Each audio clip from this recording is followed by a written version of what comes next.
to God. Hallelujah. मेरे प्रियो, आज मैंने आपके सामने आए हैं बहुत बड़ा एक कब्र लेकर आए। वो कब्र मैंने अंग्रेजी में कर चुका हूँ और मलयालम में भी कर चुका। वो मैंने हिंदी में करने के लिए कोशिश कर रहा हूँ। क्या है वो, कैसा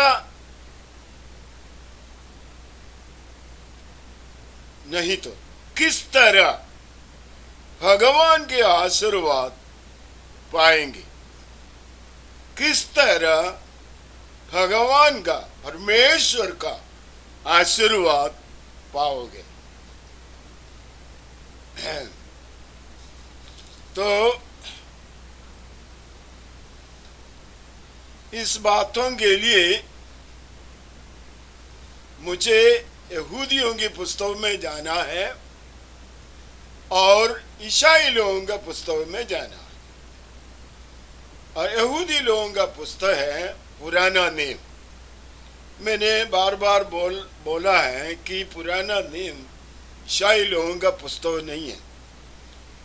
वो सारे किताब पुराना नियम में जो है जोड़ा है, वो सारे यहूदियों के बारे में लिखा है। और नया नियम जो है ईसाई लोगों के बारे में लिखा है। और कई लोगों का विचार यही है, कई नहीं, बहुत तेरे लोगों का विचार यही है कि ईसाई लोग पुराना नियम का अनुसार आया हूं। नहीं, ऐसा नहीं। पुराना नियम से और नया नियम में कोई मेलचुल नहीं है, मैंने कोई संबंध नहीं है। अभी आप पूछेगा कैसा आदमी है तुम, नहीं, कोई संबंध नहीं है। आप ध्यान से पढ़ना है और होशियार से सुनना है और अच्छी तरह ग्रहण करना है, तब आप खुद पता लगेगा।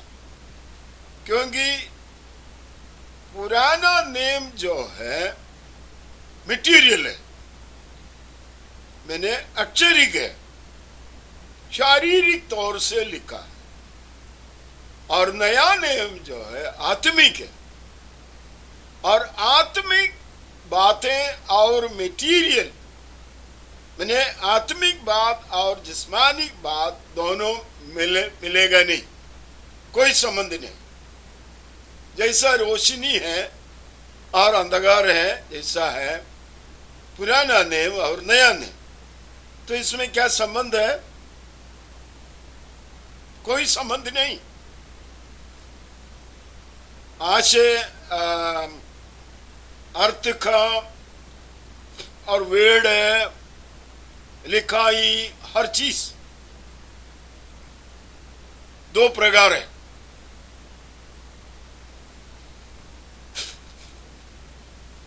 इसलिए मैंने ये सब्जेक्ट के अंदर घुसने से पहले एक छोटा दुआ करके शुरू करने के लिए कोशिश करूं, क्योंकि ये परमेश्वर का आशीष से होना चाहिए।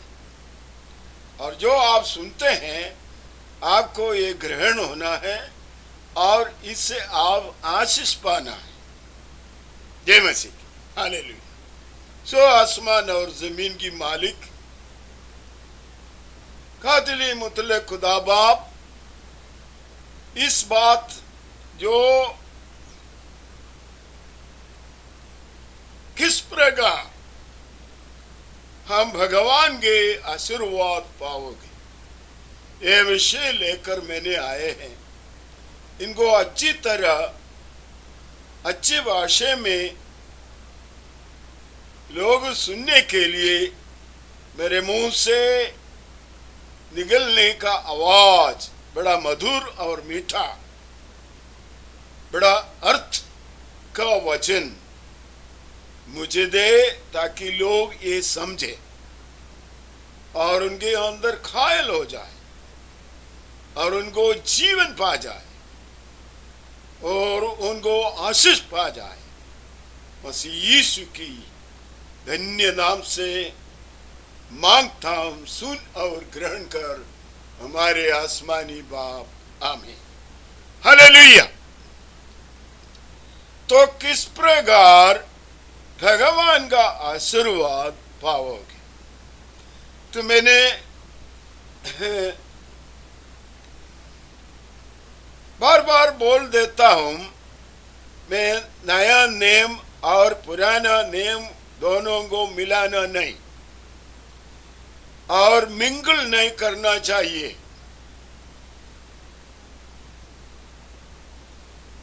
अगर करेगा तो आशीष के बदले श्रापित हो जाएगा।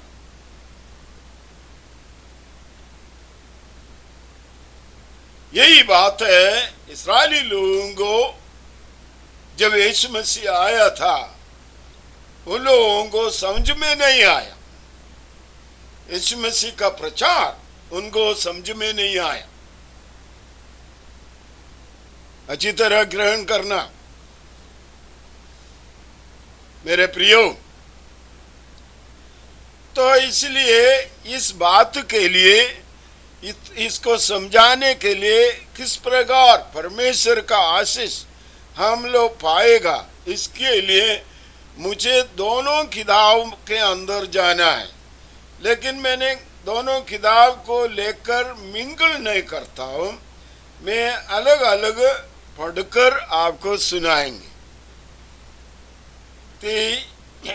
उत्पत्ति की, यहूदियों की पुस्तक की पहले पुस्तक जो उत्पत्ति की पुस्तक है, उस उत्पत्ति की पुस्तक का 11, 12, 13, 14, 15, 16, 17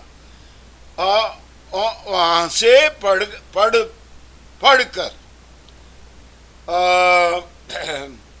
48, 39 ये आयतों में, अध्याय में आप चलना। तो इन बीच में, इन अध्यायों बीच में जो कहावत कहलाया गया है, उसी के बारे में अभी मैंने बता रहा हूं। जो अब्राहम परमेश्वर का आशीष पाया, हमने सोचता हूं अब्राहम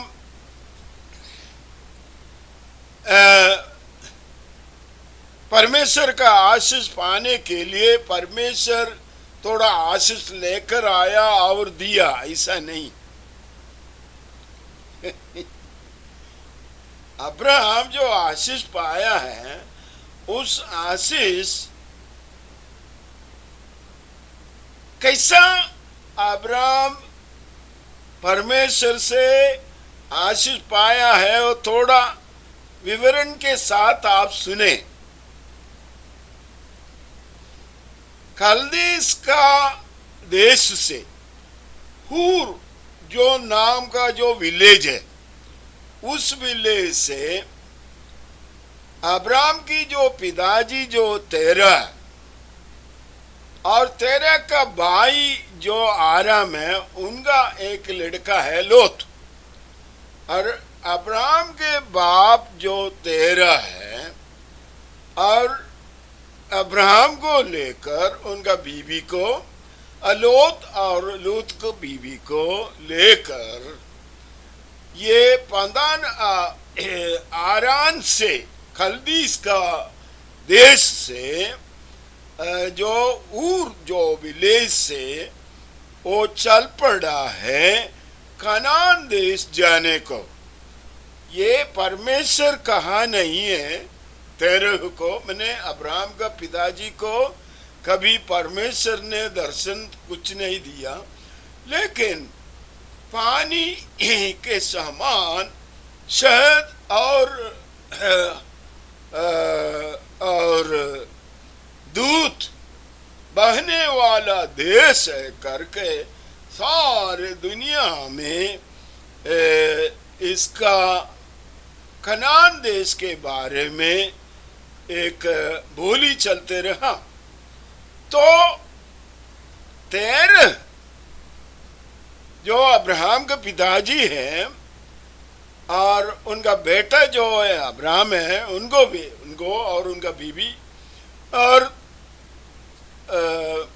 अब्राहम की भाई जो है हारान है, उनका जो बेटा है लोत, उनके बीवी, इन लोगों ने एक झुंड होकर चल पड़ाकर हारान करके जगह पर आए। उस जगह में 13 रहा, आगे नहीं चला, वहां वो मर गया।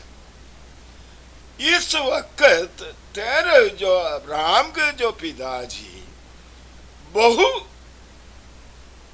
एक से अधिक परमेश्वर है करके उन्होंने ईमान रखते थे और उनका इमेज यानी उनका रूप बनकर वो मूर्ति को पूजा करते आए थे।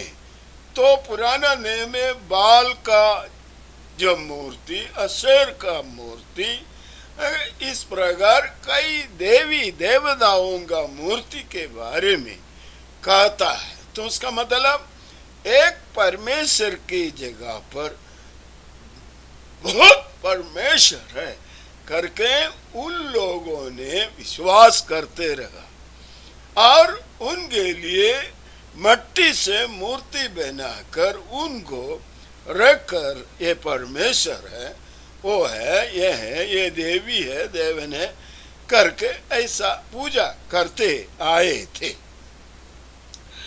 उस समय जब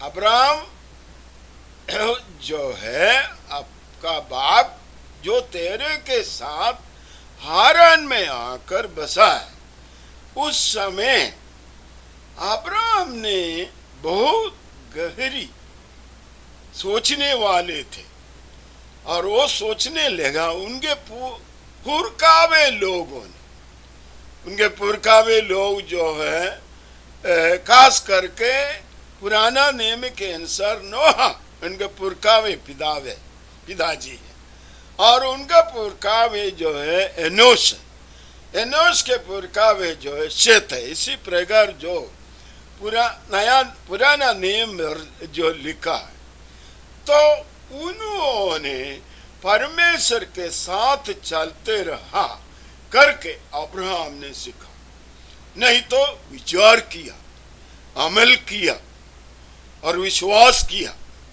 और वो जो बातें उन्होंने विश्वास किए थे, उन्होंने अब्राहम ने वो और लोगों को प्रचार करते रहा। ये तो पुराना नियम में कहीं लिखा नहीं, लेकिन पुराना नियम में एक लिखा है 12, 13, 14 अध्याय जब पढ़ते हैं तो परमेश्वर इनको प्रकट करता है। किसको? अब्राहम को प्रकट करता है। तो जब अब्राहम को परमेश्वर प्रकट करने से पहले परमेश्वर के बारे में अब्राहम को एक आंतरिक इनर लुकआउट, आंतरिक दिखावटी था।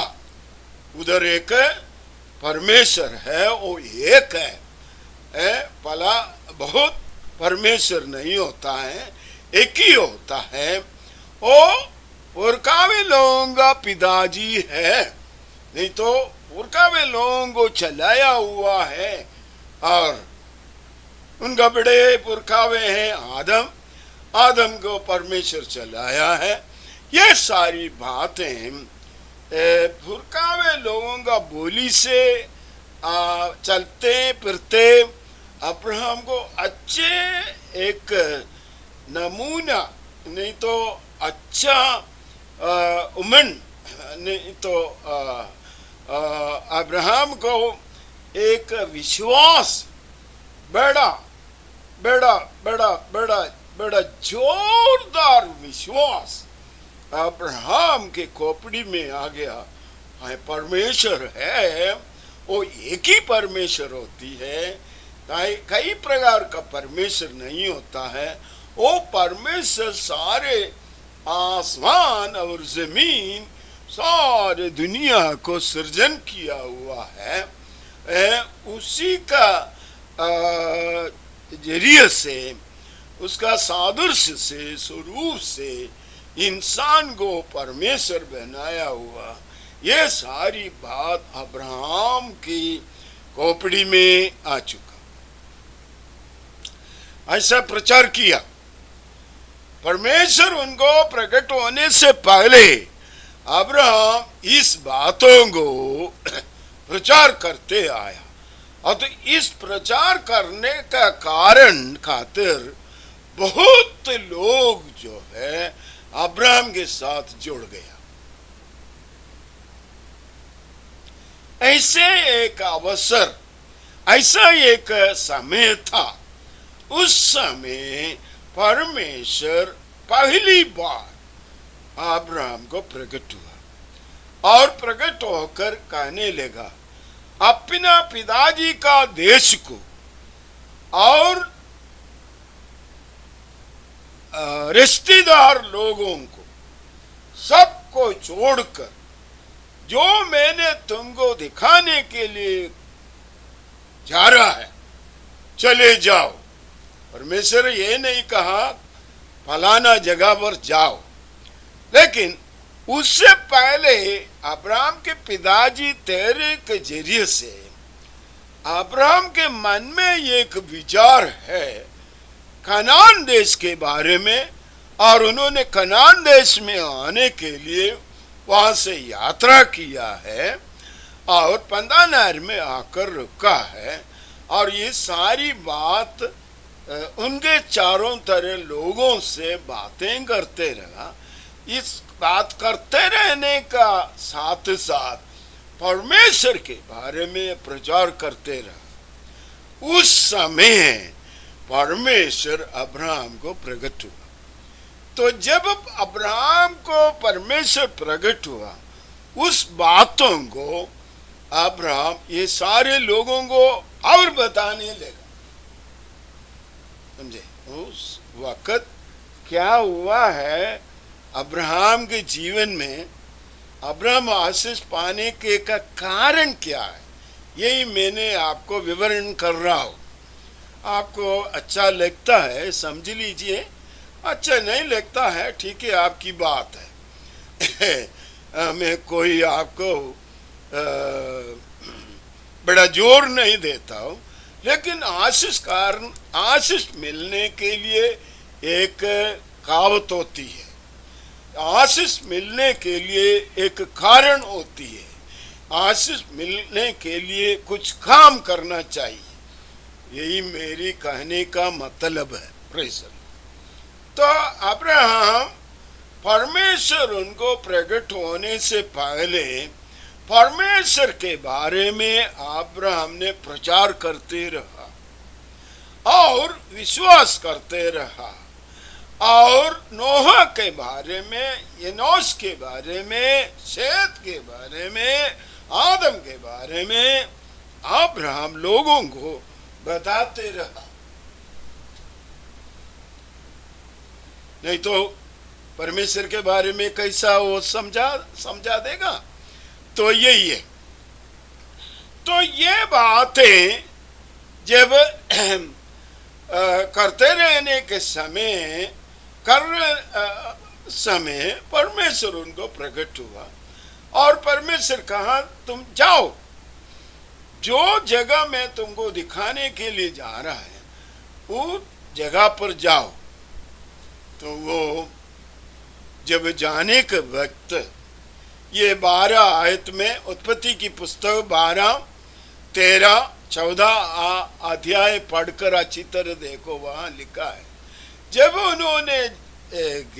उन्होंने वहां से निकला है, पद्दन आराम से निकला है, निकलने वक्त अब्राहम के साथ वो एक बड़ा झुंड, इतना व्यक्ति का एक नंबर नहीं है, बस सोल एक करके एक लफ्ज लिखा गया है। द सोल्स मैंने बहुत झुंड अब्राहम के साथ चल पड़ा। इस प्रकार अब्राहम ये झुंड के साथ लोत और उनके बीवी, अब्राहम के बीवी, इन्होंने बहुत बड़े बड़े मैंने क्यों लाइन बड़े झुंड चलते चलते चलते चलते कनान देश में आ गए। कनान देश आकर कब्जा कर दिया। 10 प्रकार की लोग वहां थे, पेरुसियर, हितियर, एमोरियर, गहतियर, कनानियर, इस प्रकार 10 प्रकार के लोग वहां थे। वो सारे लोगों को निकाल कर कनान देश को कब्जा कर दिया अब्राहम। तो कनान देश को कब्जा करना चाहिए तो एक आदमी से नहीं हो सकता, तो बहुत लोग उनके साथ आए, समझे? तो इसका मतलब आशीष पाने का कारण क्या है? कैसा आशीष पाएगा, यही है हमारा विषय। किस प्रकार भगवान का आशीर्वाद पाओगे? तो अब्राहम ने बड़ा जोरदार आदमी था, ये साधारण आदमी नहीं थे। प्रेस जब कनान देश में आ गया, परमेश्वर फिर उनको प्रकट हुआ।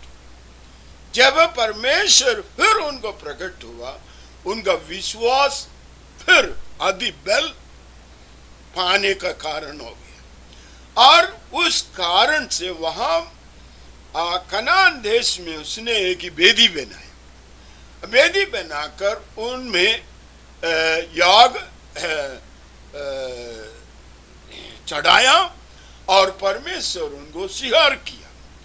तो उनके साथ जितने लोग थे वो सारे लोग अपनी आंखों से देखा।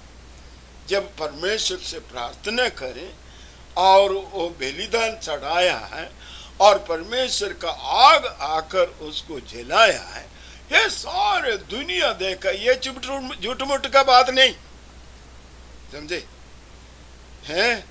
तो अब्राहम साधारण आदमी नहीं था, वो परमेश्वर उनको प्रकट होने से पहले ही अब्राहम परमेश्वर के बारे में प्रचार करते रहा, परमेश्वर के बारे में उनके दिल के अंदर कबूल किया, परमेश्वर के बारे में विचार करते रहा, परमेश्वर के बारे में चिंता करते रहा, परमेश्वर के बारे में, परमेश्वर इसका मतलब परमेश्वर के साथ चलते रहा। जैसा नोहा चलते रहा, एनोस चलते रहा, तो उसी प्रकार अब्राहम परमेश्वर के साथ चलते रहा। तो परमेश्वर ने अब्राहम को कहा, इस देश में तुमको और तुम्हारे संतान को देगा। उस वक्त अब्राहम को 75 साल का उम्र है और शादीशुदा है, लेकिन बच्चा नहीं। और जब परमेश्वर ने उनके 75 साल में यही वायदा किया, तुम्हारा संतान को है मैंने ये देश देंगे, ग्लोरी टू गॉड, हालेलुया।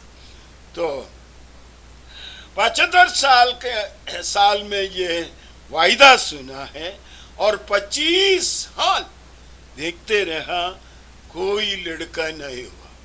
तो उस कारण से तो उन लोगों का जीवन में उनका बीवी का हुक्म के अनुसार आगार से अब्राहम को बच्चा मिला।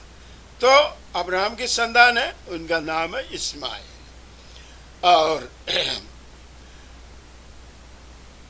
और जब 100 साल हो गया और उनका बीवी बूढ़ी हो गया, उस वक्त परमेश्वर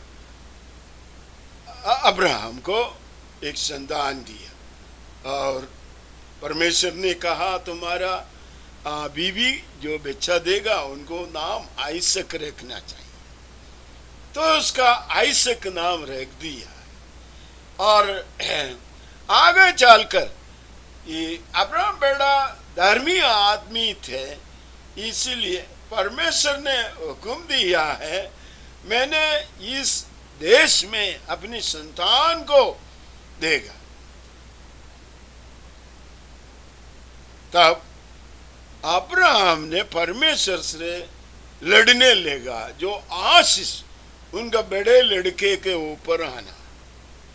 तो परमेश्वर उनको एक और आकर कहा, देखो जो वायदा का जो बच्चा है तुम्हारा बीवी से आया है, वही ये वायदा का बेटा, उसका नाम है इसहाक। तो परमेश्वर का आशीष वायदा का मुताबिक से आइसक को जाएंगे। तो इस प्रकार परमेश्वर आइसक को आशीष किया। आइसक तो परमेश्वर का आशीष अब्राहम को आए और अब्राहम को परमेश्वर ने कहा तुम्हारे जरिए से दुनिया का सारे फैमिली लोग आशीष पाएगा, तुम्हारे संतान की जरिए से। तो जब उनको बच्चा नहीं था उस वक्त ये बात हुआ। तो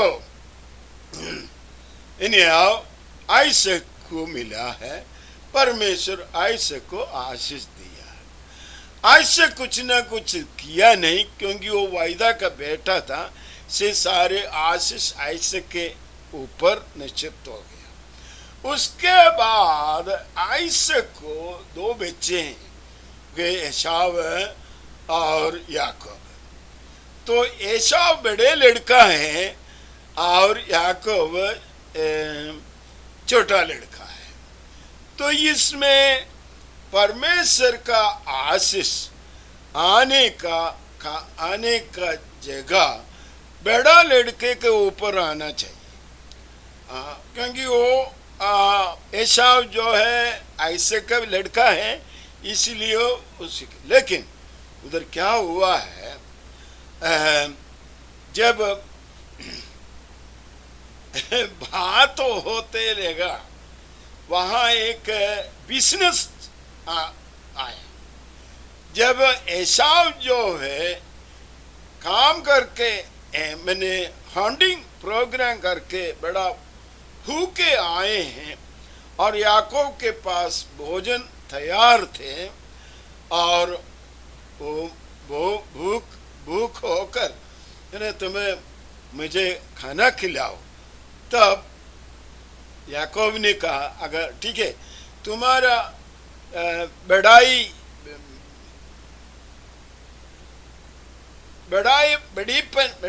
बड़ाईपन ने पगलोटा का जो हथियार मुझे दे तो मैंने खाना दूंगा।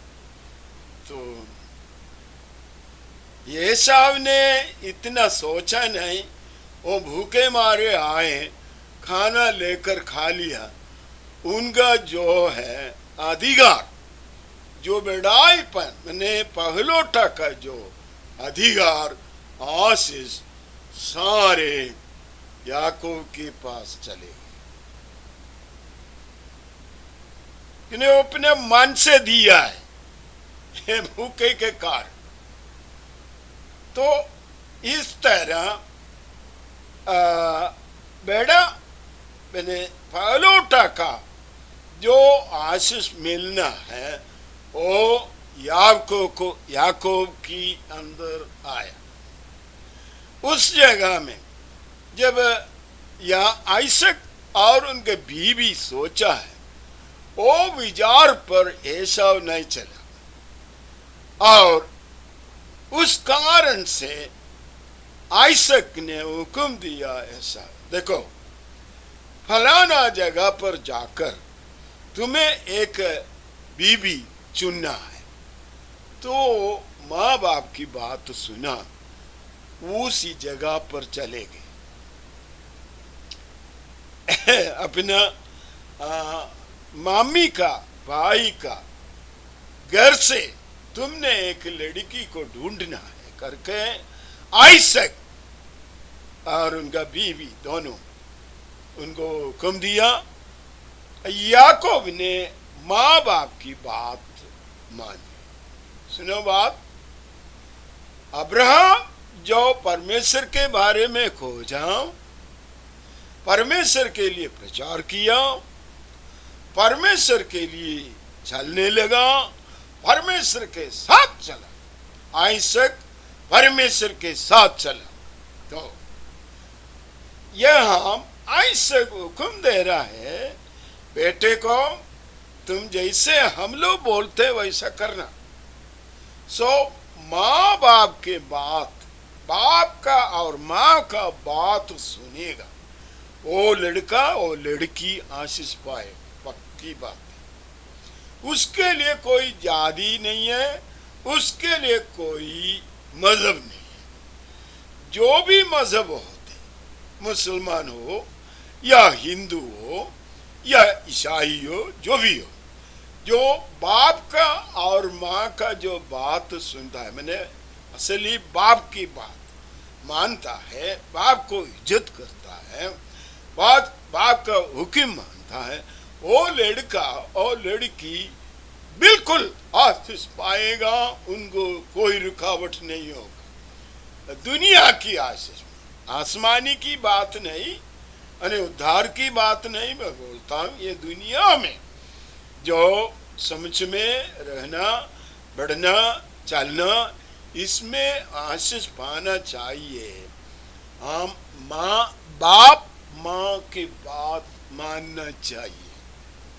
हिंदी में बहुत ऐसी बात माँ बाप के खिलाफ बच्चे लोग चलता है, और भाषा में मैंने केरल के बच्चे लोग भी ऐसा चलता है। मैंने तमिल वाले लोग माँ बाप की बात नहीं मानते, वो लोग कभी आशीष पाएगा नहीं। किसी प्रकार उनका जिंदगी सत्यानाश होते रहेंगे और सत्यानाश होते जाते हैं। मैंने इसको हिंदी में प्रचार इसलिए करता हूँ, हमारा ईसाई लोगों ने अधिकतर पुराना नियम के ऊपर ध्यान देता है, लेकिन असली बातों के ऊपर ध्यान नहीं दिया जा रहा है। तो इसलिए मैं आपको हुक्म देता हूं, मैं क्या बोलता हूं आप ध्यान से सुनना। तो किस प्रकार भगवान के आशीष हम लोग पाएगा, तो उसके लिए जो एक तजुर्बा है, अब्राहम परमेश्वर के बारे में खोजा, परमेश्वर के बारे में ढूंढा, परमेश्वर के बारे में प्रचार किया, परमेश्वर के साथ चलते लगे। मैंने परमेश्वर का हुक्म के अनुसार आज्ञाकारी बनकर चलते रहा, यही मतलब है। समझे? अच्छी तरह ध्यान से जो मैंने कहता है सुनो, तुम आशीष पाएगा। Praise the Lord. पक्की बात है। इस दुनिया में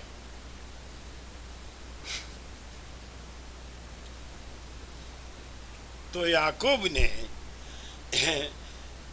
माँ बाप की बात सुना, और वो अपना मम्मी की भाई की घर में जाने की जगह जाते बेदेल होकर जाना चाहिए। और जब बेदेल आ गया, शाम हो गया, आगे बढ़ने का बड़ा मुश्किल है, अंधारा में यात्रा। वहाँ उसने देखा है कि अच्छे चट्टान को, उस चट्टान के ऊपर तेल मला और बत्ती डालकर वहाँ परमेश्वर से प्रार्थना किया। कोई सिखाया नहीं उनको, कोई समझाया नहीं उनको, ऐसा कर तो करते रहे करो, लेकिन अपने मन से आ गया। वो प्रार्थना करने करते और सो गया। सोते वक्त उसने एक खौफ दिया। वो खौफ है बड़ा एक लाडर, मैंने जमीन से लेकर आसमान तक, स्वर्ग में तक पहुंच दे, उसमें परमेश्वर के फरिश्ते लोग आ रहे और जाते आते जाते देख। और एकदम ऊंचाई जगह पर परमेश्वर खड़े होकर, नींद में वो स्वप्न में देखा है, याकूब ने देखा है, परमेश्वर खड़े होकर कहा है, ए जिस जगह तू सोता है, इस जगह मैं तुम्हें और तुम्हारे संतान को देंगे। वो शादी नहीं हुआ, शादीशुदा नहीं हुआ, तो परमेश्वर का ये दर्शन वो देखा और उनका आंख खुला, तो उसने मालूम किया ये साधारण जगह नहीं है। जय मसीह की। उसी जगह पर सोलोमन ने लेटर परमेश्वर के लिए मंदिर बनाया। उसी जगह पर वो ये यरूशलेम में अभी बोलता है, मुस्लिम लोगों का जो है जो मस्जिद असली है नकली है मुझे पता नहीं सकता, लेकिन ऐसे लोग खाते हैं। तो याकूब ने तेल मालकर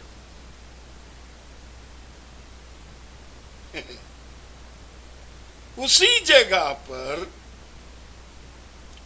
अब्राहम ने आइसक को लेकर कुर्बानी चरण करने के लिए कोशिश की, लेकिन परमेश्वर उनको बचा दिया। वहां अब्राहम ने एक मेमने को मिला है और उनको काटकर बलि चढ़ाकर वापस आ गया।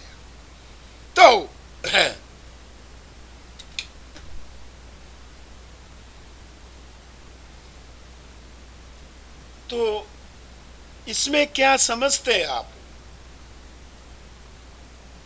अब्राहम जो है कोई उनको सिखाया नहीं, कोई उनको समझाया नहीं, समझाने से पहले ही परमेश्वर के बारे में खोजा, परमेश्वर के बारे में प्रचार किया, परमेश्वर के साथ चला। मैंने उनका मतलब है परमेश्वर का हुक्म के अनुसार चलते रहा, नियम के अनुसार। तो ये जो नियम है आइसक को मालूम हो गया। वो जो है आइसक एसाव को और याकूब को समझा दिया, लेकिन एसाव उनको इतना गहरी नहीं लिया, लेकिन याकूब बाप की बात को पूरी तौर से मानकर उन्होंने बेदल होकर फंदानारा में जाकर लाबान के घर से ने अपना माँ का बहन भाई का घर में जाकर एक लड़की को तलाश करने के लिए गया। उस समय ये दर्शन मैंने ये स्वप्न देखा और परमेश्वर ने उनको हुक्म दिया है, जहां तुमने बत्ती लगाया इस देश पूरा तुम्हारे संतान को मैं देंगे। प्रेस वो जाने के बाद आगे बढ़ते लाबान के घर में आके अपने पत्नियों को तलाश किया और वापस आया बहुत बड़ा होशियार के साथ बड़ा बुद्धिमान होकर, बड़े धनी होकर, लेबर्स के साथ, 11 बच्चों के साथ, 2 बीबी के साथ वो आ रहे थे। जो याबोक नदी के पास जब आ गया, जब याबोक नदी के पास जब आ गया, या दूर से देखा एक व्यक्ति, वो समझ लिया है परमेश्वर का फरिश्ता है करके। वो कैसा समझा याकूब ये परमेश्वर का फरिश्ता है करके? तो इसका मैंने समझा दो। तो मैंने कहा ना, उत्पत्ति की पुस्तक ये पढ़कर देखना चाहिए, 12 अध्याय के 48 और 39 अध्याय तक पढ़ना है, तब आप लोग मालूम हो जाएगा मैं क्या बोल रहा हूं। जय मसीह की। तो याकूब ने जब ये फरिश्ते को देखा, अपने 2 बीबी को, 11 बच्चों को और कुछ सेवक लोगों को उस पर, नदी के उस पर पहुंचा दिया, और उसी दिन रात में इस फरिश्ते के साथ मेल मिलाप करने लगा। मैंने उनको मार, उसको क्या बोलता है, ब्रस्tel, मैंने मल्ल युद्ध करने लगा। उनको पकड़ के रखा, पकड़ते पकड़ते पकड़ते पकड़ते उनको छोड़ा नहीं।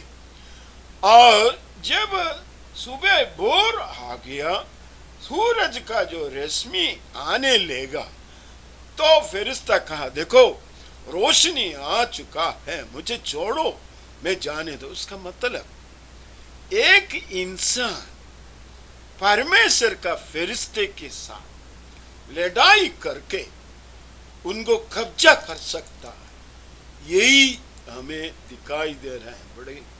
बड़ा जोर से सुनना चाहिए। इसका मतलब हम लोग साधारण इंसान है, लेकिन हम लोग साधारण जैसा जानवर के समान नहीं,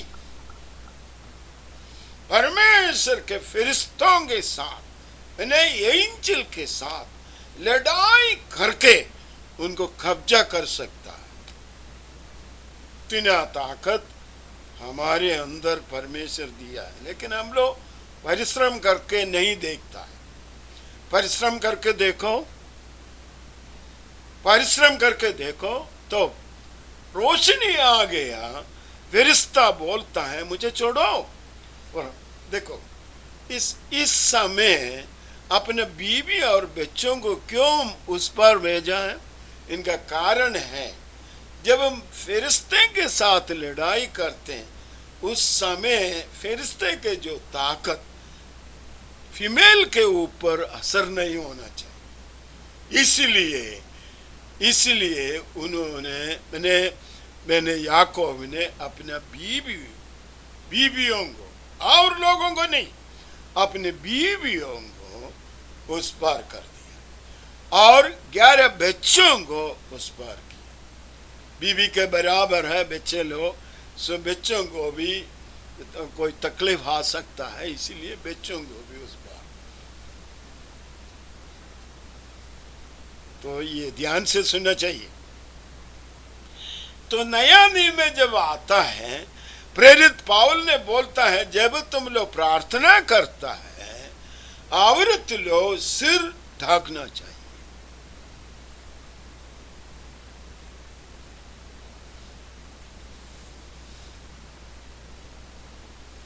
प्रार्थना करने के समय अगर औरत लोग होता है, वो सिर ढकना चाहिए, इस तरह कपड़ा के साथ। और मर्द लोग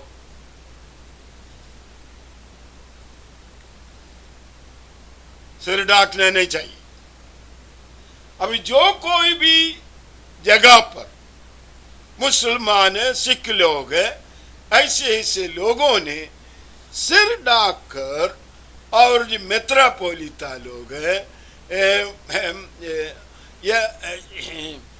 रोमन कैथोलिक और जूइश लोग, और याकूबिट्स लोग, मरतमिस लोग, उनका पादरी लोग, उनकी पास उनका उनका उनका मेत्रान लोग, जो जो जो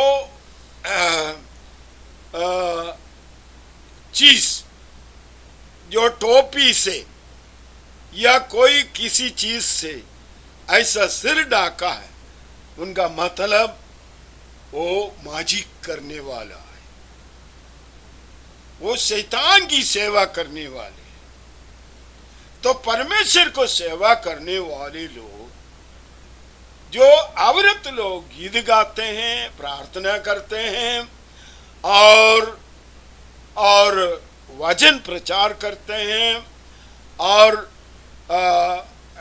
परमेश्वर को आराधना करता है, उसी जगह पर औरत लोग सिर ढाकना चाहिए, मर्द लोग सिर ढाकना नहीं चाहिए। अगर कोई ऐसा करेगा वो शैतानी होगा और वहां बेदरुओं का काम चलेगा।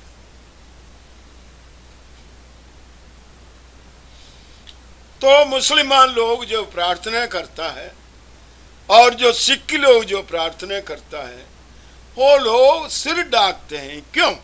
मैंने उन्होंने बुतपरस्ती करता है, जादूगिरी करता है, परमेश्वर से प्रार्थना नहीं करता। यही बात। ईसाई लोग बड़ा जोरदार, बड़ा अच्छी तरह सरल भाषा में जो मैंने कहता है अच्छी तरह समझे तो तुम्हें अच्छा है, नहीं तो तुम और तुम्हारे घराना साबित हो जाएगा। तो वचन के अनुसार चलना है। तो याकूब ने औरत को अलग कर दिया और बच्चों को अलग कर दिया। तो उस सत्यानाश से उन्होंने बचा लिया। तो ये शुरू से नोहा के समय से लेकर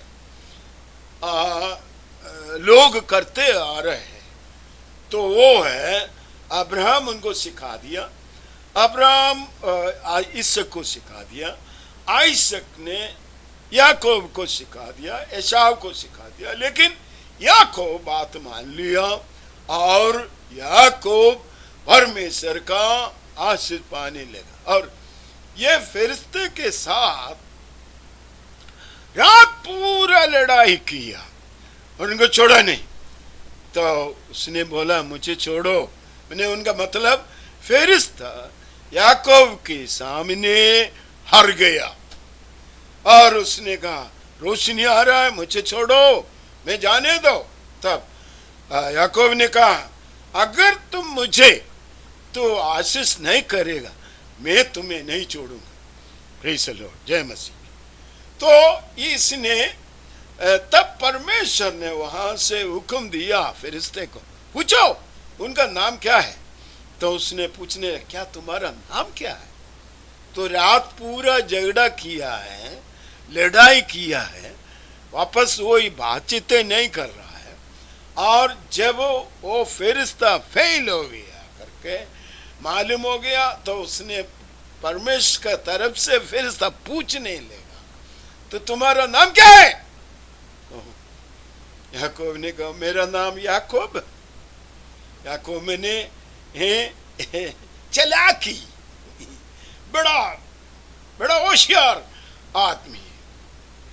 तो परमेश्वर ने फरिश्ता के जरिए से कहने लगा देखो आज से तुमने याकूब का नाम नहीं होगा, तुम्हारा नाम इस्राएल होगा, परमेश्वर को मल्लयुद्ध करने वाला। ग्लोरी टू गॉड, परमेश्वर का लोग। तो इस प्रकार इस्राएल नाम दुनिया में आ गया। याकूब का नाम बदल गया, इस्राएल हो गया और फरिश्ता चले गया। उसके बाद परमेश्वर खुद याकूब को दर्शन हुआ और बदलने लगा, इस देश मैंने तुम्हारे संतान को देंगे। हालेलुया। और परमेश्वर अब्राहम को आशीष किया, आइसक को आशीष किया याकूब को आशीष किया, लेकिन याकूब का बच्चों को परमेश्वर आशीष नहीं किया। याकूब के बच्चों को याकूब आशीष किया और उनको 13 बच्चे लो, एक बच्चा लड़की है, उनका नाम इसमें नहीं लगाया जाता है, और 12 लड़के हैं। वो 12 लड़कों को याकूब आशीष करता। उस आशीष में एक लड़का को आशीष बड़ा हो गया। उनको बोला है यहूदा का सिंह, यहूदा का राजधन कभी निकलेगा नहीं यहूदा का पैरों के अंदर से। और शीलो जब तक आएगा तब तक उनका राजधन उनका हाथ से किसी को नहीं निगल नहीं सके। तो 2 प्रकार की आशीष याकूब ने यहूदा को दिया। यहूदा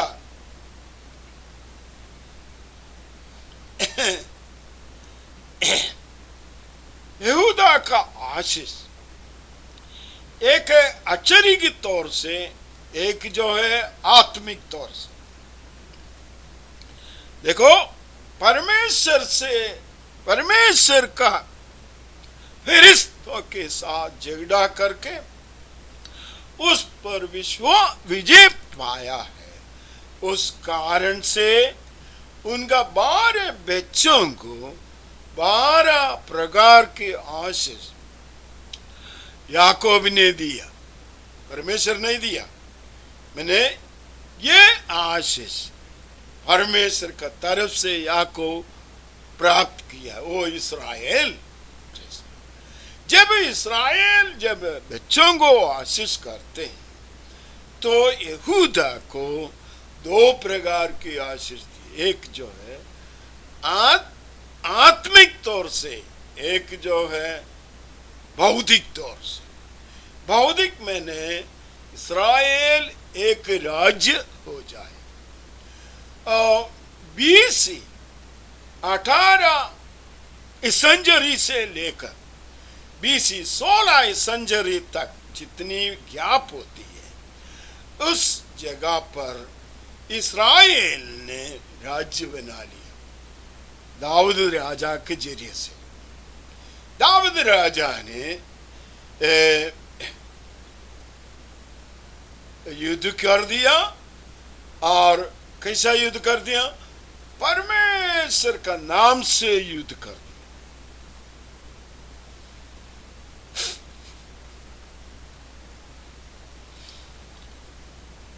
दाऊद ने बोला है, दाऊद के सामने में परमेश्वर का, इस्राएल का परमेश्वर का नाम से गोलियत में तुम्हारे सामने हमला करने को जा रहा। तो छूट दिया, मार दिया पत्थर उनके फोरहेड में और उनको मार डाला। तो इस प्रकार परमेश्वर दाऊद को इस्राएल का राजा बना दिया और परमेश्वर का नाम से वो सारे युद्ध कर दिया और इस्राएल को एक राज्य बनाया। और यरूशलेम उनका कैपिटल मैंने तलस्तान नगरी बन गया। तो उस समय दाऊद ने जो बनाया, जो यरूशलेम आज भी हमें देख सकते हैं, वो यहूदा का बच्चे का यहूदा का फैमिली से आया है। अब्राहम दाऊद राजा, दाऊद राजा के जरिए से इस्राएल को एक किंगडम बन गया। वो किंगडम को नॉर्थर्न किंगडम बोल करके और सदर्न किंगडम बोल करके दो किंगडम, उसमें सदर्न किंगडम में यहूदा का बच्चे लोग और बेंजामिन के बच्चे लोग मिलकर एक संग होकर अभी रहता हूँ।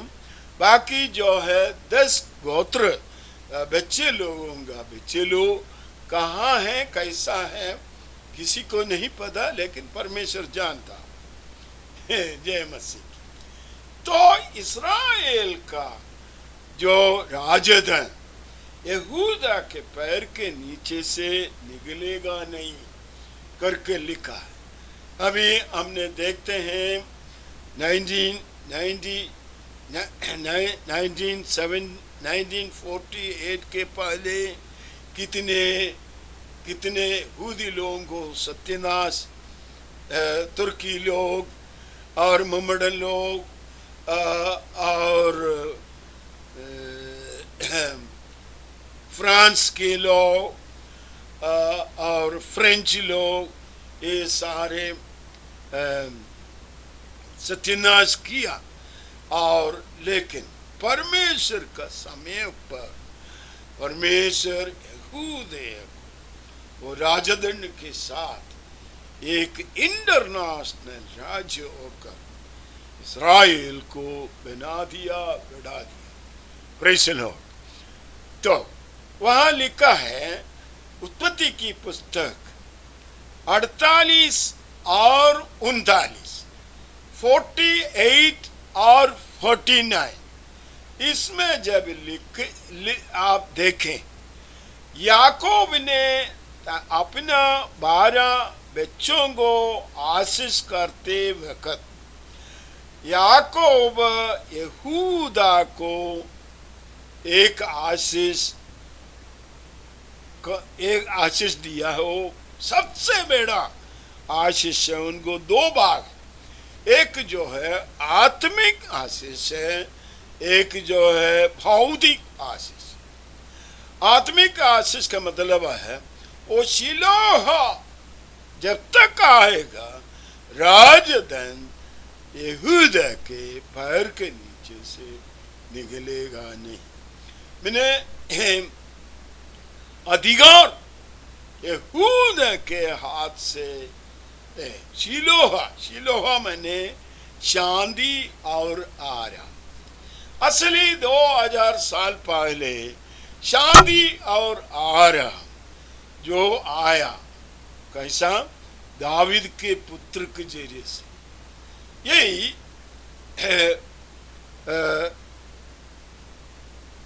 नया नियम में मत्ती का सुसमाचार पहले अध्याय और लूका की सुसमाचार पहले, दूसरा, तीसरा अध्याय जब आप लोग पढ़ते हैं, उस वक्त परमेश्वर मेरी से कहते हैं, फरिश्ते के जरिए से कहते हैं, तुम उनको यीशु नाम रखना, उनको यीशु नाम रखना है। वो अपने लोगों का पापों से क्षमा मैंने रक्षा देने वाला है, पाप से रक्षा देने वाला। पाप का ऐसा है किसी को देख सकता नहीं। तो यीशु मसीह आया यहूदियों का पाप का मुक्ति के लिए आया। कैसे आए? वहां लिखा है वो परमेश्वर उनको अपना पिताजी दाऊद राजा का सिंहासन देंगे, वो सिंहासन को कोई अंत नहीं है, ऐसी कहा है। तो आप समझ लीजिए, तो यीशु मसीह कौन है? यीशु मसीह क्या परमेश्वर के संतान है? नहीं, यीशु मसीह दाऊद की संतान। एक कैसा आ गया? दाऊद की संतान है हम। तो यीशु मसीह दाऊद की संतान क्यों? क्योंकि दाऊद राजा का एक लड़का परिच्छेद न देने से पहले, मैंने सरकमसाइजेशन करने से पहले, मैंने 8 दिन का, जन्म के बाद 8 दिन के अंदर परिच्छेद न देना है, सरकमसाइजेशन करना है। लेकिन सोलोमन का बड़े भाई जो बेरशेबा से दाऊद राजा को मिला है, वो लड़का 8वें दिन से पहले मर चुका है, वो बीमार होगा। नादान नबूवत करने वालों को परमेश्वर भेजा है दाऊद को, दाऊद तो प्रार्थना मत करो, वो से लड़का मर जाएंगे, परमेश्वर लेने वाला है, इसलिए उनके लिए तो दुआ करने की जरूरत नहीं। वो बोलकर नबूवत करके वो चले गया, 8वें दिन से पहले वो लड़का मर गया, उनको नाम नहीं रखा और उनका परिच्छेद नहीं किया। वो पाप करने का कोई रास्ता उनका जीवन में नहीं आया है, तो वो मर गया है। इसलिए तो यीशु मसीह जो है दाऊद की संतान, यीशु मसीह सालियों को पूछा है, फरिश्तियों को पूछा, अगर तुमने क्या बोलता मसीह के बारे में? मसीह जो है दाऊद की संतान है, वो कैसा है? यहूदी लोगों ने कहा, अरे तुमने बोलते हैं ट्रिनिटी है और यीशु मसीह परमेश्वर का दूसरा भाग है और तीसरा भाग है परमेश्वर के संतान। ऐसा तो नहीं है, वो परमेश्वर का संतान कहलाया जाएगा। तो यीशु मसीह कौन है? परमेश्वर का संतान नहीं है, वो कौन है? दाऊद की संतान है। वो कैसा है? बेरशेबा से जो लड़का है, जो पहले दाऊद राजा को मिला, वो मर चुका। जब वो मरेगा तो हमारे सोल को बोलता है गोस्ट, मैंने प्रेत, नहीं तो अंग्रेजी में बोलता गोस्ट। जो गोस्ट है परमेश्वर के फरिश्ते लोग लेकर परमेश्वर का गोद में रखा। इसलिए यीशु मसीह ने कहा, मैंने परमेश्वर का गोद से आया है, मैं परमेश्वर को देखकर आया है। मेरे समान और कोई परमेश्वर को देखा नहीं है। तूने दाऊद के सलोमोन का बड़े भाई जो दाऊद का बेटा मर गया और यीशु मसीह का मरियम से दोबारा आ गया है, तो लगभग 1000 साल से अधिक समय परमेश्वर का गोद में ये गोस्ट बैठ गया। ये गोस्ट को परमेश्वर होली गोस्ट, पवित्र बनाकर मरियम के अंदर भेजा। तो अब दोबारा जन्म लिया नहीं, लेकिन 2 माह से एक बेरशेबा से आ गया और मरियम से आ गया, तो 2 जन्म नहीं हुआ, एक ही जन्म है। एक ही जन्म जो है बेरशेबा से, वो है असली जन्म। जो असली मरियम से आया है वो गोस्ट आ गया, जीन्स नहीं। सो एक ही जन्म, तो इसलिए बोलता है एकलौता का एकलौता पुत्र। एकलौता पुत्र मैंने इसका मतलब नहीं है एक ही बच्चा। एकलौता परमेश्वर का एकलौता पुत्र बोलने से एक स्पेशल बर्थ लेकर आया है, इसका मतलब ये मतलब नहीं है कि एकलौता पुत्र परमेश्वर का संतान है, ऐसा नहीं। तो उसको ग्रीक में उनका जो लफ्ज़ है मेनोनी, मेनोनी बोलने से स्पेशल बर्थ लिया है। उन्हें यीशु मसीह का एक जन्म बेरशबा से आ गया और बेचा मर गया, उनका गोश्त परमेश्वर का गोद में चले गया। वो गोश्त को परमेश्वर ने पवित्र करके होली गोश्त बोलकर मरियम के पेट के अंदर डाल दिया। इनका ये मतलब नहीं है परमेश्वर मरियम का हस्बैंड बनकर आए, ऐसा नहीं। तो गलत विचार में, गलत पढ़ाई में तुम बड़ा होशियार होकर रहना चाहिए। तो कलाम के अंदर, मैंने पुराना नियम के अंदर या नया नियम के अंदर कोई गलती बात लिखा नहीं है जैसा कुरान में लिखा है। कुरान परमेश्वर का संद बुक नहीं है, कुरान परमेश्वर का तरफ से नहीं है।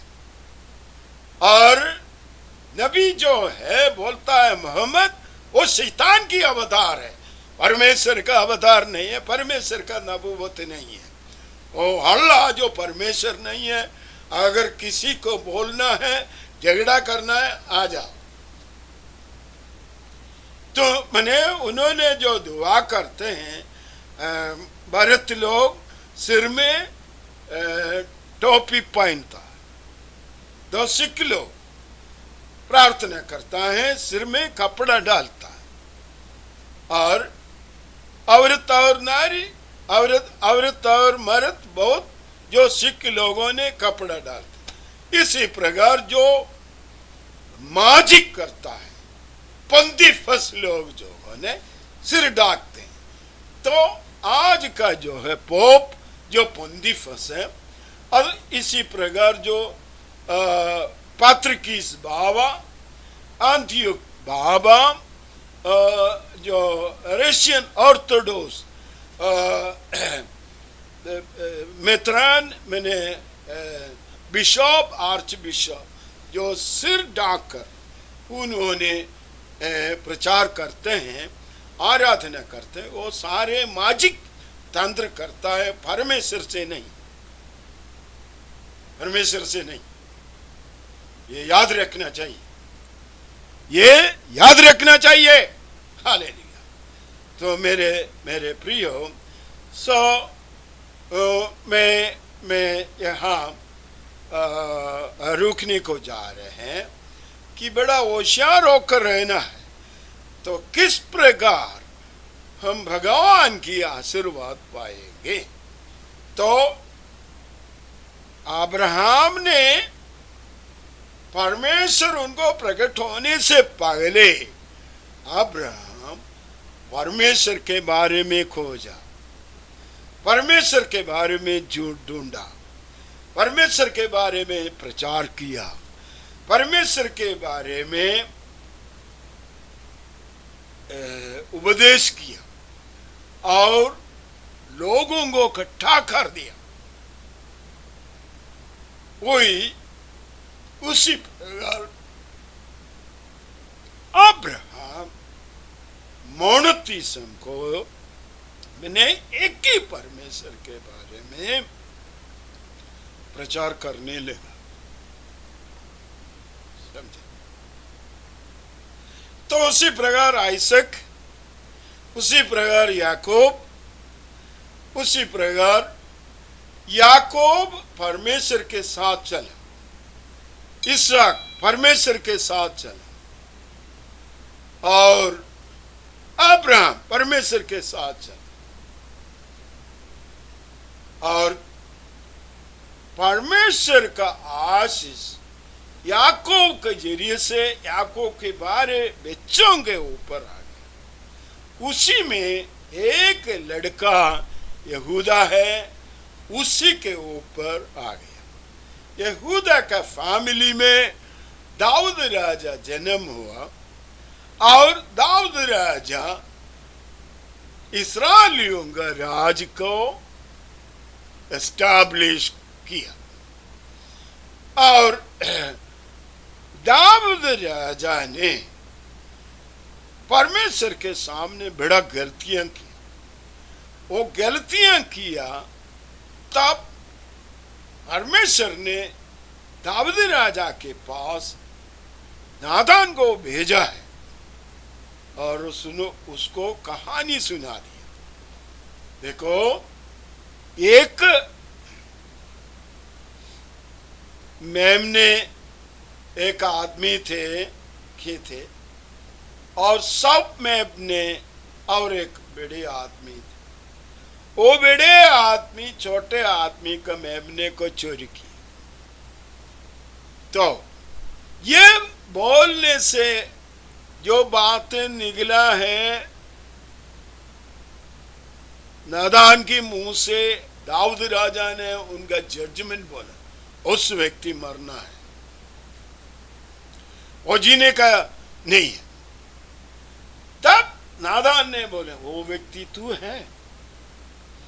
तो उस वक्त दाऊद ने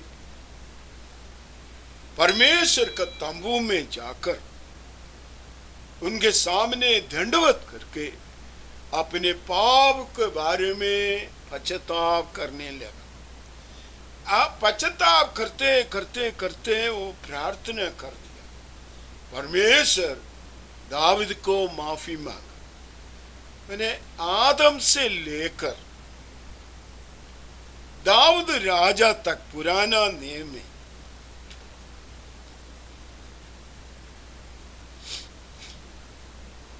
पश्चाताप किया हुआ, मन फिर आया हुआ एक व्यक्ति दाऊद राजा है।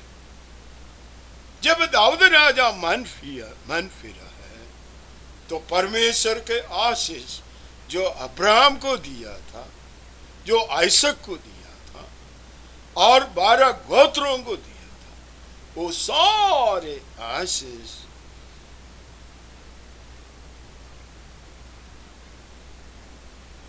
परमेश्वर दाऊद को दिया। और दाऊद को बोलता है दूसरा सामुएल 7 अध्याय से लेकर आप पढ़कर देखो, वहां लिखा है,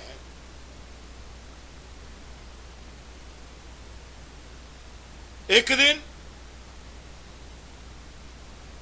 दाऊद राजा ने यरूशलेम को सब कुछ बना के कैपिटल नगरी बना दिया और कनान देश पूरा इस्राएल का बना दिया और देवदार का लकड़ी से बड़ा महल बनाकर उसमें बैठकर वो मन में एक विचार आ गया। परमेश्वर प्रकट नहीं किया, परमेश्वर उनको खौफ नहीं दिया, परमेश्वर उनको ड्रीम नहीं दिया। मैंने उनका मन से आया, देखो मैं देवदार का लकड़ी से जो बनाया बड़ी बड़ी बड़ी मंदिर में मैं रहता हूँ, मेरे परमेश्वर का तंबू, परमेश्वर का जो बैठक जो तंबू में ले रहा हूं, तो मैंने परमेश्वर के लिए एक घर बनाए। ऐसा दिल में विचार आ, ये परमेश्वर नहीं डाला, याद रखना। दाऊद राजा ने आशीष पाने का कारण क्या है? तो उनका मन में जो परमेश्वर का दिल के मानिंद ये विचार आ गया। इसलिए परमेश्वर कहा, दाऊद राजा परमेश्वर का दिल के समान है, इसलिए कहा। तो वहां नादान को फिर परमेश्वर दाऊद के पास आ गया है, पूछा, ए दाऊद ने तुम परमेश्वर के मंदिर बनाए होंगे? और परमेश्वर के जरिए से नादान दाऊद को बात कर रहे हैं, दाऊद अपने फुरकावे लोगों के समान सो जाएगा। बड़ा शांति किस्सा। लेकिन तुम्हारा औलाद से, तुम्हारे पेट से आने वाला एक लड़का मंदिर बनाएंगे, मैंने परमेश्वर के लिए आले बनाएंगे, घर बनाएंगे, और एक और लड़का आएगा, वो तुम्हारा सिंहासन स्थापित करेगा। ये दूसरा सामुएल की पुस्तक में लिखा है, जाकर ढूंढ कर पढ़ो। इसको इतना स्पष्ट रूप में लिखा है, तुम लोग प्रचारक लोग, झूठे पास्टर लोग, नबी लोग उल्ट पुल्ट का प्रचार कर कर यीशु मसीह ट्रिनिटी का एक भाग है, परमेश्वर का संतान है, ये सारे प्रचार गलत है ना। तो यीशु मसीह कौन है? यीशु मसीह दाऊद की संतान है। मत्ती के सुसमाचार में क्या लिखा, लूका के सुसमाचार में क्या लिखा? प्रकाशित वाक्य 4, 5, 6, 7, 8, 17, 28, 20, 21, 22, ये आयतों में क्या लिखा? क्या यीशु कौन है? यीशु मसीह कौन है? यीशु मसीह कौन है? तो यीशु मसीह जो है शिलोहा है, शांति बोलने वाला, आराम देने वाला। जब तक आएगा तब तक राजधन यहूदा के पैर के नीचे से निकलेगा नहीं। Praise the Lord. वही उत्पत्ति की पुस्तक में 48-39 अध्याय में लिखा है, पढ़ो जाकर। तो और बात जब पढ़ते हैं, कुछ आयतें मैंने आपके सामने रखने के लिए जा रहा हूं, इसको बोलकर मैं इधर बंद करने को कोशिश करें। Praise the Lord. दूसरी तस्सलोनियों की पहले अध्याय के 17 आयत से लेकर 10 आयत तक, 7 आयत से लेकर 10 आयत तक, सॉरी, और रोमियों की 11 अध्याय की 23 आयत, और यूहन्ना की सुसमाचार 14 अध्याय की 1, 2, 3, 4 आयतें पढ़कर दे, और प्रेरितों की खत पहले अध्याय की 11 आयत पढ़कर दे। प्रकाशित वाक्य 11 अध्याय की 11 से लेकर 14 तक पढ़कर दे। मत्ती का सुसमाचार 23 से लेकर 21 पढ़कर देखो, और प्रकाशित वाक्य पहले अध्याय की 7 आयत पढ़कर देखो, और तीमुथियुस, पहले तीमुथियुसियों की पत्री 14 अध्याय की 16 से लेकर 17 आयत तक पढ़कर देखना। तो जो मैंने आपको कहते जा रहे हैं वो आप वहां देख सकते। तो इसे अच्छी तरह समझना चाहिए। तो शिलोहा कम जब तक आएगा तब तक यहूदियों का पैर के नीचे से राजधन निकलेगा नहीं। Praise the Lord. तो आज इस्राएली लोगों के खिलाफ अगर कोई बोले तुम श्राप हो जाएगा, उनको सत्यानाश करने के लिए कोशिश करेगा तो सत्यानाश हो जाएगा। कोई मुस्लिम लोग, कोई और लोग यहूदी लोगों को कुछ नहीं कर सकता। और किसी को झगड़ा करना है और किसी को लड़ाई करना है, इस बातों के ऊपर कोई मुमड़न, कोई कोई मोहम्मद, कोई मैंने मैंने मैंने मैंने ऊपर से खोल खोल खोल कर बोलता हूं, अल्लाह परमेश्वर नहीं है, अल्लाह खुदावंद नहीं है, वो शैतान है। और मोहम्मद जो है शैतान का प्रचारक है। और जो कुरान परमेश्वर का वचन नहीं है, उसमें मार डालो मार डालो मार डालो मार डालो, और स्वर्ग में जाएगा तो वह औरत लोग हैं और वहाँ बड़ा खुशबूदार दाक मधु है, तुमको वो मिलेगा। सातान लोग, मुसलमान, तुम मरना चाहिए, तुम सत्यानाश हो जाएगा, समझे, और तुम्हारे प्रचारक बंद हो जाएंगे और परमेश्वर तुमको आगे नहीं बढ़ा देगा। तुम जो बढ़ते आ गया सेक्स से, एक औरत के जगह में 5 औरत और 7 औरत, इस तरह लड़के लोगों को, बच्चे लोगों को बढ़ाता है सेक्स करके। तो उसका मतलब मुसलमान की जो है मजहब है सेक्सी है, और उसके लिए जिस प्रकार की ये जुगाड़ वो करना है वो सारे वो करते रहा। और लाओ जिहाद, हो जिहाद, बोर जिहाद बोल करके लोगों को झूठ मूठ की संभावना करते हैं। और अच्छी तरह माँ बाप को पीछे पालन पोषण करने वाला लड़की और लड़कों को गुमराह कर झगड़ा करता है और लड़ाई करता है, बोझ में लेके जाता है और मार डाल देते हैं, तो मसीह लोगों को मारता है। तो ये बेकार नहीं हो जाएगा। सारे गलतियों का काम के उत्तर परमेश्वर करते आए। तो शिलोहा आ गया 2000 साल पहले, और यहूदी लोगों को उनको समझ में नहीं आ गया, क्योंकि यीशु मसीह आत्मिक बातों को लेकर आ गया।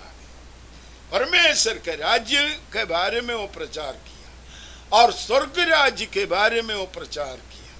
हालेलुया। इस बातों के बारे में पायलट मालूम हो गया, इसीलिए क्रूस पर लिखा ये यहूदियों का राजा है।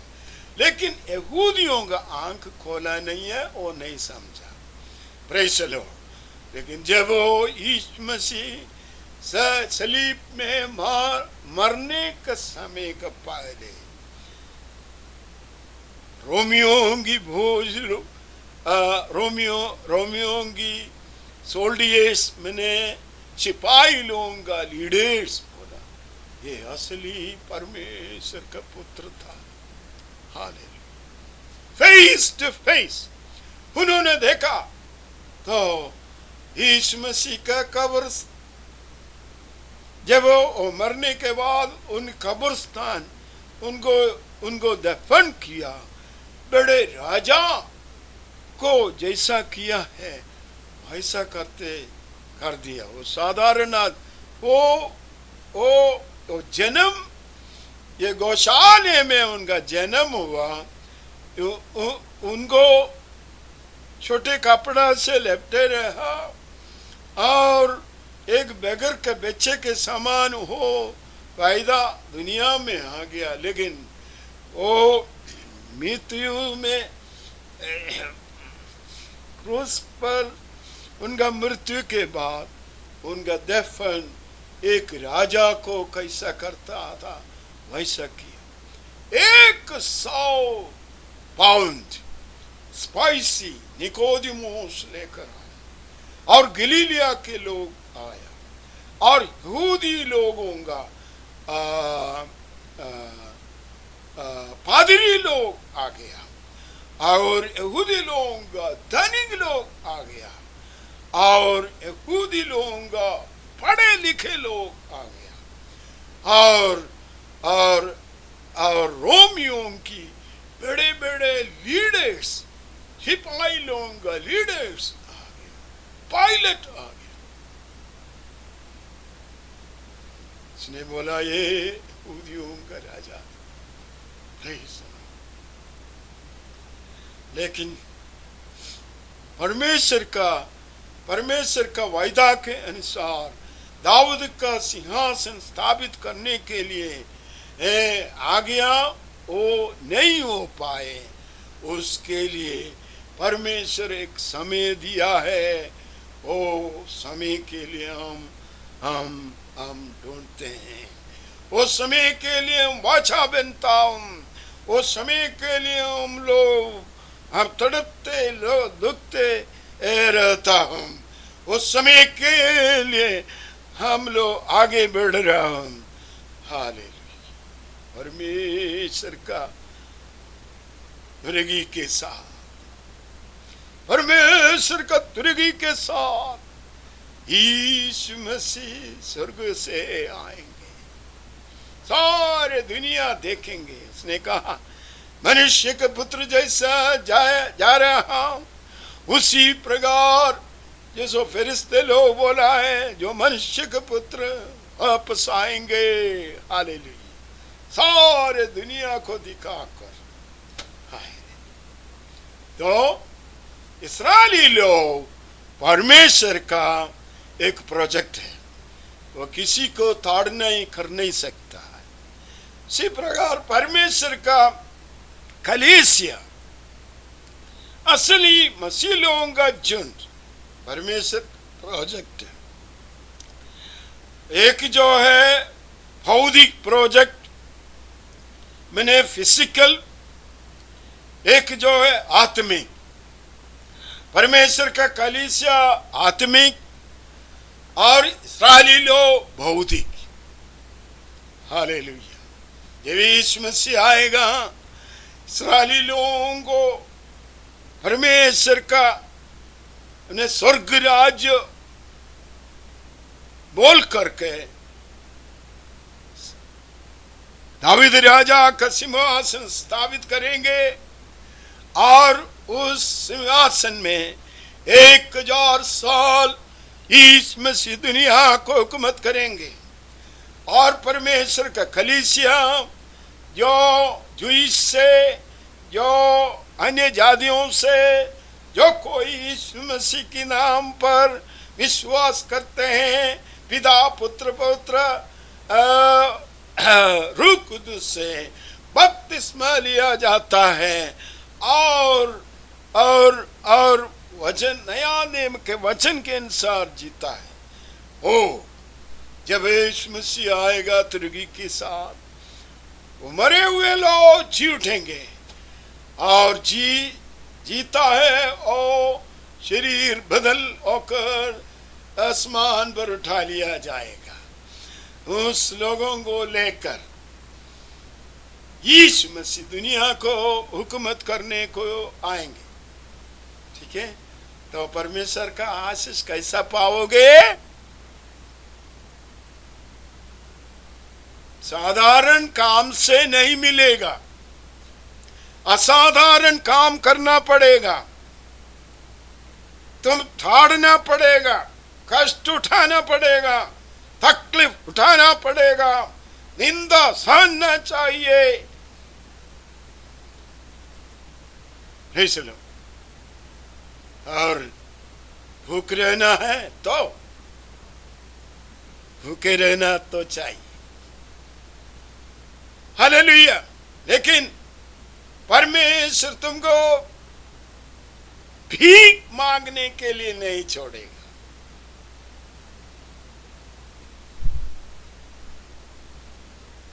जो यीशु मसीह पर विश्वास करता है वो भूखे नहीं रहेंगे, वो भीख मांगेगा नहीं। मेरे लिए दुआ करो, मेरे लिए दुआ करो। शर्म तो होना चाहिए तुमको। क्या तुम्हारे परमेश्वर प्रार्थना नहीं सुनेगा? क्या तुम्हारे परमेश्वर प्रार्थना सुनने का लिए नहीं बैठा? अपने इकलौता पुत्र को दिया, सब कुछ दिया, उस उस आत्मिक शांति के लिए, राज्य के लिए क्या तुम्हें छोड़ेगा अकेला? परमेश्वर तुम्हें अकेला नहीं छोड़ेगा बाबू। परमेश्वर तुम्हें भीख करने के लिए नहीं छोड़ेगा। मेरे लिए दुआ करो, मेरे लिए प्रार्थना करो, मुझे मदद करो। देखो, तो यही सिखा दिया ना लोगों को, विश्वासी लोगों को यही सिखा कर रखा है ना। ये गलत है, ये गलत है। हमारे परमेश्वर जिंदा है, हमारे परमेश्वर हमारे साथ है। तुम परमेश्वर के साथ चलना है, परमेश्वर का हुक्म मानना। वो नया नियम है, वो नया नियम के हुक्म के अनुसार तुम चले। अगर तुम आशीष नहीं पाएगा तो मुझे बताइए, मैं आकर तुमको सेवा कर दूं। जय मसीह की, हालेलुया। परमेश्वर हम सबको आशीष करे इस वचन के अनुसार।